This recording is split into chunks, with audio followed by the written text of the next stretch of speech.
We are. Perfect. I will call the committee of the whole meeting to order for May the 28th at 6:26 p.m. Let's see how we do. Okay, item number 1, Public Works and Maintenance, highway sweeping. So Sam has kind of been in discussion with highways as it relates to the street sweeping on Gordon Avenue. We do it once a year, plus we do it several times a year right by the RM office. And we're now kind of billing them for all of this. So what they can do is, with an agreement, they can give us up to $5,000 worth of, or we can provide them up to $5,000 worth of service. And anything above that has to go to head office. So we would like a resolution that says, yeah, we will accept the maintenance costs for that. In our discussion at the table, we'd also talked about maybe having a discussion with highways about any other service agreements we could enter into. Does that about sound right to you guys? Yes. So I'm a little, my concern is that $5,000 is not even going to come close to what it costs us to clean up between the museum and the RM office there. I mean, some days it's an inch thick of dust. And I guess where we were in the past is it wasn't being billed out, so this is good to get us a regular bill out. And if we find it is going to be beyond that, we'll go back to them and then they go to their main office. Okay. So we'll have a resolution at this time. Okay, very good. Arena work. Well, this is a long report. Sam and Chris and Amber have been working with Simcoe. They're recommending that we replace all the piping and pumps from the plant all the way to the header system, north end of the rink. They also recommend we remove and replace the entire header system and move the location of the new header back within the existing trench. They're also going to be supplying a maintenance dosage of the Rink Seal Pro in hopes to plug any remaining leaks in the system. Any leaks or work required to unearth those leaks and manually repair said leaks would not be in our cost. This is going to hopefully get us to get through this season. This money and this resolution that we're requesting in the amount of $139,350 is not going to fix the entire problem. This is helping us troubleshoot. Whatever we put in here now is going to be towards the final repairs with it. Sam, I know you've been talking with Minor Hockey and CKPI and also keeping them in the loop. Yeah, we had some of the representatives present when we met with Simcoe, so they would have some input in the matter as well. So this is a 1-year fix. Is that what I'm hearing? 180,000 is a 1-year fix? They've had some success with the Rink Seal Pro, so potentially by just doing the maintenance dosage, that might prolong the life of the rink for many more years. They've had success in other rinks, they stated, so we're hopeful that that would be the case here as well, hopefully. Because they want to avoid ripping up the floor because they said our floor is in very good shape. Yeah, there's no signs of slumping or failure in of our pad anywhere that they can see. The only thing that our staff did not recommend was the spare arena pump because he believed that there's 2 pumps there that we can rebuild into one usable one. And also the smart hub, which we're kind of already using anyway. So these are 2 added items that we didn't believe was necessary. So we're looking at $139,350 plus tax, and we've budgeted $250 for this year. That's more than that. But they take out the 42 and the 20. Right here. All right. So a resolution. I'm sorry, Paul, anybody have any thoughts on what we spent on this one? Brian, do you have any thoughts? No, you answered my question, it's in the budget. All right, let's get a resolution and get it done. 1.3, driveway policy and procedures. So it's come up that in the past when dealing with driveway applications, there's been not a very good process outlined for clarity for the public and for the department. It's been kind of on like as needed basis, and it's reviewed that way. There's no criterion for managers to look through and approve the applications. So the engineering department created a new policy for driveways. This establishes the criteria and also a fee for the permit. Some of these permits do take a lot of time, a lot of on-site visits. So we're asking for this policy to be approved. Both the policy and the procedure Yeah. is 1 or 2? Does it matter? It is policy and procedure. It's just we get to change procedure if need be. Okay, any thoughts? Okay. Move forward. 3.2 Airport Lakefront zoning bylaw. Sorry, secondary plan. Oh yeah, that one too, secondary plan. So That's this, a good one. No, thank you. you have to put yours on, I have to take mine off. There we go. Oh, real. So this is basically just giving notice of public hearing of June 25th as it relates to the secondary plan. Any thoughts on this? It's basically like any other public hearing, we just provide notice. All right, Airport Lakefront zoning bylaw. So we've had a couple of things come up as it relates to the airport. Part of our condition of subdivision was that there had to be a 100-foot setback from the high water mark. We added on the additional 25 feet. So I've got a call into planning branch. I would like to remove our 25-foot requirement, just because I believe the 100-foot is plenty, and this gives the property owners 25 more feet to build in. Also, I've had some concern about the black spruce in the lots and that it's a fire hazard. So I would like to actually send a letter to Manitoba Conservation and see if they have any concerns with that. I don't like the idea, we have the bylaw right now says you cannot do anything in that 100 feet. That includes the black spruce. So I know people do have some concerns about fire hazard. I want to know just how serious that hazard is. Because if you start doing that, we're not in compliance with conditions of the subdivision we have in the first place. So right now in those lake lots, from the high water mark into the property from the lake, you cannot get rid of the natural vegetation. There's trees there. On the front line, there's 25% you could put for a little dock or a boathouse, and that's it for clearing. There's some that are already naturally open in some of those areas, but that's the best we can do. So this black spruce, how does it become a fire hazard then? Because they say it quickly burns, which to me, all So if it burns, were so- to be, say, I don't know, removed, it wouldn't really burn anymore, would it? But they But can't. they want to remove it, but it's within that 100-foot buffer. So that's why I want to put it Would back in they their not hands. encourage people to cut those down and take them out? But we're telling them they can't, because initially Manitoba Conservation told us they can't. Okay, sorry, so we need to get permission from conservation? To see if it is even an issue, Okay, yeah. all right. Because they're the ones that like implemented the condition, we can't just change it, we have to ask them. I know if I bought a lakefront lot, I'd want to see that lake. Yeah. And the high water mark Yeah. is generally how high up, 10 feet, so it's not right from the shoreline, right? No, not generally, Right. it's usually a A little bit. little bit in. Yeah, Yeah. So to your initial point about Yeah. removing the 25, that only makes sense, because Yeah. if it's up 20 feet and there's 100 feet and there's another 25 feet, you're 150 feet away from the lake and there's not too much left. yeah. And when you think about it, they're not that huge of lots. So if you want to put a decent sized home on there, you're going to need variations. So if they can go a little more into the lot, I'd say let them have it. I know I have a lake lot and they, sorry, was Jen talking? Oh, I was, okay. And every tree that you cut down, you need permission. So, and the 25 feet is actually not ours. You can't touch any vegetation until you contact the Parks Branch. Not one tree. It's a park. Same with us, they gave us 100.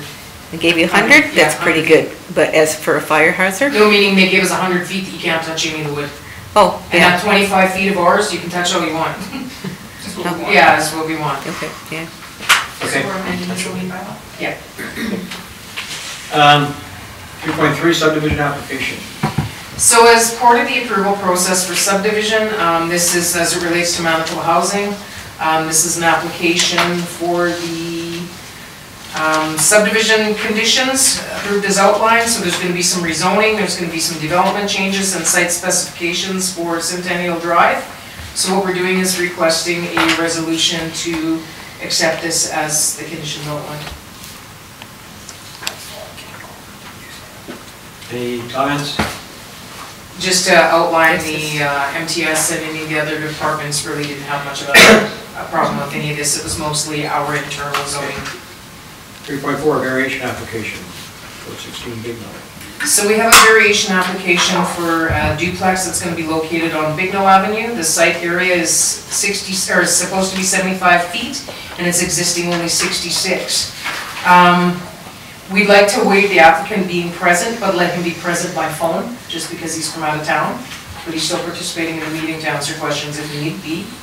And can we pass the resolution that evening after the hearing? Can we make that decision? This is a fairly cut and dry one. Had it been a couple of feet shorter, I would have been able to approve it just by application and not go through the whole process. So the guy's already started, or has ordered his stuff. They've complied with everything except the actual site width. So we're asking after the public hearing to include this on the meeting as a resolution. Expedient process. Yeah. Thoughts? I'm okay with it, it's just, okay, the public hearing, it usually takes a little while before we come to the decision. So the people involved, the neighbors, they will be advised that the decision will be made quicker, or? It would No, just be, just- yeah, just that's our thing. process, so. Just your process, yeah, okay. Yeah, Yeah. that's how we used to do it. The public Yeah. hearing was in the tonight. Yeah. And then We right passed the after resolution. in council, Yeah. we need to bring it back to another committee of the whole for Yeah, discussion. okay, It was some of them I think were getting a little difficult, and that's why we brought them into the committee of the whole okay, process. yeah. Okay, anyone else? Brian? Was that a double lot or a single lot? Single, that was a single 66 foot, it's a full lot. Oh, not right, an half sorry, lot. yes. Yeah. There's still lots, yeah. And they went through the whole rezoning of it a while back. It was just when they went to make the application, they knew that they had to make it, and, Yeah, you can't scratch it. yeah. So I'm okay with Yep. doing it all in one night and get them on the phone. Okay. I'm okay, I've already talked to Everybody them. else okay with that? okay. I had one question that, when we spoke last week about it. It's 75 feet, that's in the zoning bylaw. And do you need to change it? Because there's, like, most lots in town are 66 feet, right? So is it, like, But most residential lots in town aren't, like, their residential lots aren't for multi. right, And actually, there's a couple of them that Is we've there? done. I know for multi-family, like fourplexes and stuff, we've had to, That's different though, Yeah. because it's, the site requirements. site different. requirements different Yeah. for four. but that's sort of my question, if all the lots are 66 feet regardless of how they're zoned. Not and all is of that them more- are, they? but majority are. It's So- something to look at. So then you're doing this all the time, or Yeah. often enough that, yeah, Okay? just a thought. Either that, or what we can do is moving forward, when it's only this many feet, maybe instead of the 10%, to give me permission with the 10, maybe it can be 15 or 20, and then we don't have to go through the entire process. Right, because it still meets the side yard, Yeah, and it side yard does. requirement, so why are Yeah. we having the, like, Yeah, as long as the fire inspector doesn't, yeah. You might want to bring that forward then. yeah, in our zoning amendments, yeah. The timing access. Okay, 3.5, variation application for Edwards Avenue.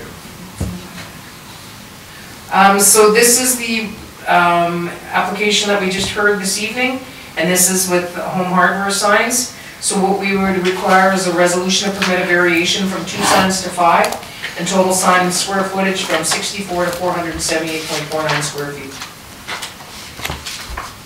It sounds like a lot, but they've got a lot of business that it's, Huge yeah, town. it goes right across pretty much the whole Huge block. one, yeah. Okay, any issue? No issue for me. 4.1, special service levy. So I'd advise council that once our budget was done, that we would be bringing back the special service levy to see where we were at and how we wanted to proceed, if we wanted to proceed. So I am recommending that if we are going to be proceeding, I would like to recommend that we get Way to Go Consulting to hold public information sessions before bringing an actual new public, new proposal forward. Just so, and this was in speaking with Way to Go Consulting. They said even just to have some public hearings, get the feel of what is okay, what does the community think is okay. I'm all about that, that's a good idea. Everybody else think that's okay? More info, yeah, it's good. Involve the community, almost like a town hall? Right, and we're not talking necessarily about the specific area being, or situation being levied, but we're talking about more of a process then? Or is it going to be? I think, Concept. Yeah, I think the concept. concept of a Concept. service levy is something that we're in favor of and that we want to move it forward, and let's find the best way to do that. And that's why we'll go through these guys.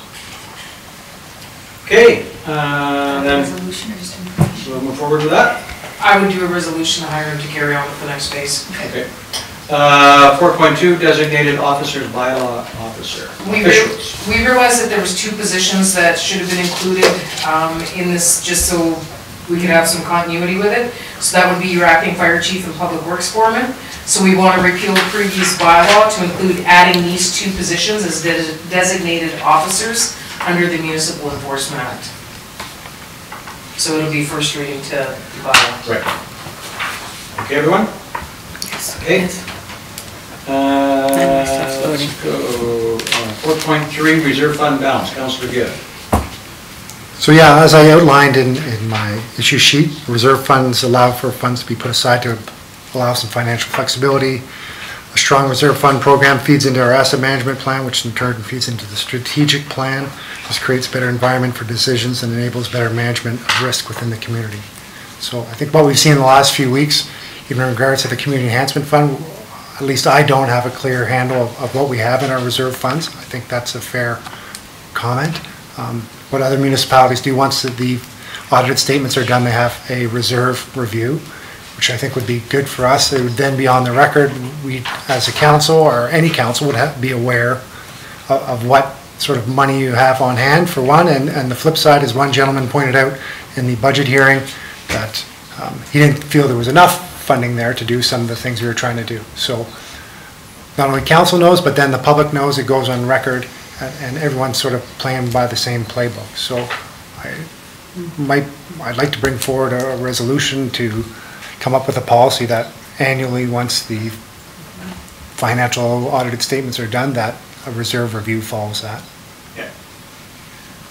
There was one other thing when we talked at that meeting is, I believe that it would probably also be more beneficial to have those balances at every month end. But that's the next, that's on the next one. That's coming up next. But yeah, I agree. Because a lot of this is Yeah. going to be addressed in the asset management plan. Yeah, Now, so if you want to work it into one, like, I can roll right into the next one Yeah. if you want. So Yeah, the other one was timely financial statements, so Graham's doing a great job, and I have no doubt in 3 months, everything's going to be caught up, 3 to 4 months. But again, as we spoke, Randy, at the meeting, people change, but policy stays. So if we have a strong policy, and hopefully going forward, everyone knows, like, this is sort of the targets we got to meet. And I'm by no means saying, like, next week we need this. What I'm saying is that maybe by September 1st, we have June month-end statements. So we start getting in the process and going from there. And then along the same lines, as I just mentioned, it comes and gets presented to council. Whether anyone reads it or not, that's up to council. But then it's on the record again. Anyone wants to see that, everyone knows, right? And I think that makes for better decision-making. Again, everyone's on the same page. I think as council, sometimes there's a lot of arguing that goes on, and for me at least, it's not having the financial data there, right? So I think we need to get to that, and that's going to be a better, healthier situation for everyone involved. Part of that includes the monthly, or part of that package should include a reserve balance report as well. Initially, I'm going to be very upfront, I was a little cranky when I seen this. No. Until I realized and turned it around as to how it would benefit us Yeah, as staff. yeah. Because sometimes in these situations, there's a lot more that meets the eye here. Mhm. One of it is priorities get changed constantly, Yeah. and that'll also help us. Special service levy, have we not been working on that? We'd have been We'd caught caught up, but it was a priority. Now, if we have a policy in place that says Then it it's has to be good, on right? this, then council has to pass a Yeah. resolution publicly Yeah, saying, yeah, this is the exactly. way it's gonna be. Exactly, and Because some of again, this stuff did impact the process, and I talked to Graham today, and he believes that within the next month or two, he can have it consolidated from January to June for you, awesome, and then start from there. Yeah. He's trying to rebuild, and like sadly, in 3.5 years, we've gone through CFOs, there's been 3 of them. So he's trying to rebuild in a report that he believes would actually be beneficial. Yeah. And in those times, there's been 3 to 4 months break in between, so we're looking at a year. He has farmed a lot of this out that he can. Some of our difficulty with getting people that assist is the only one that knows our actual software is our auditors, so that doesn't work. But we're closer now than we were some time ago. So I believe this is a good thing. It sticks to a plan. And then, hey, when there's those priority changes, it gives us the opportunity to say pass a resolution because it's against our policy. So it works well. Can the reserve fund and the monthly one be one policy? Why not? Sure. Just- Yeah, why not? Any other thoughts on this? I asked some questions and I agree with it. Yeah. I've been 7.5 years on council, and all I've ever wanted is a current financial statement. It seems like a very difficult thing to get. So let's get on board and get it. Brian? I guess with that, and I believe you just mentioned the thing about our software package, is that been reviewed, or is it part of the problem, or part of the solution, or, because I'm just wondering, it keeps going, so if we don't sort of take a look at that and see what it means, I think one of our biggest challenges we had in here was the inconsistency in the position. I think that's our biggest challenge, and not having someone that can just, this is specific to a municipal operation software. We have it and Flin Flon has it. Pretty much the rest of the province does not have it. It is efficient for us, and we talked about if we were to transfer it over into a new system, the amount of work it would take would be pretty significant, because we have our water utility in there, we have our cemetery in there, we have our recreation, we have a lot of things in there that some of the other companies don't provide. So we did talk about it at one point, switching it out, but we're too invested at this point. And sadly, almost any municipal program, you pretty much gotta come in and learn it. That's the difficulty. It would be nice. So yeah, Any other sadly, comments? it was our positions being vacant and not being consistent that created this. So you have a rope tied to Graham's ankle to his desk, hope. right? Okay. 4.5, water to taxes. Does that sound like wine to water or water to water? Well, if it was water to wine, you know where I would be. So we would require a resolution to add water to taxes if they are not paid by June 30th. We've never been so up to par on collection of outstanding water taxes. Our admin has done an amazing job. Our clerical staff has been right on top of this. So we have a total outstanding as of the date of this report was $97,051. Shockingly, the stats showed only $12,446 of that were from people renting properties, and $84,604.87 was actually the owner's outstanding water bills. I would have thought the number would have been a little higher on rental. So basically, if we don't pay it by the 30th, we're adding water to taxes. Yes. Bear only counts. We would require a resolution for pay period 10 in the amount of $90,056.47. Town of Quad general checks in the amount of $110,595. EFTs in the amount of $92,176.19 for a total of $202,771.19. $23,000 of that was Stidco. $65.45 was deep well pump repair, and that was No Heart Engineering. And $53.42 was to EDA Environment, and that was for an ultraviolet lamp for the water treatment plant. Okay, pay the bills. Okay, Deputy Mayor, can you give us some camera? Oh, that's me. Oh, Sam's got Oh, Sam. With the Simcoe thing kind of being time sensitive for the arena work, can we give the green light for them to begin ordering material? Is that okay? Anybody have an issue? Let's just get this done. Just so we make the, right, the season's fast approaching, so. Well, I know Everyone okay with last year that? people, the parents and Well, hockey parents were it's quite not- worried, so sooner the better, right? I think if administration were to decide to move forward, I don't think I would disagree with that. Okay, well then He's that's, just saying because we don't have the resolution yet, but we need to get the parts ordered. okay, so you can move forward before we pass it to the next council. Thank you. Really? All right, Or two more? Be it resolved that we now move ourselves into the in-camera portion of Committee of the Whole with Mayor Scott and the Chair to discuss matters requiring our attention.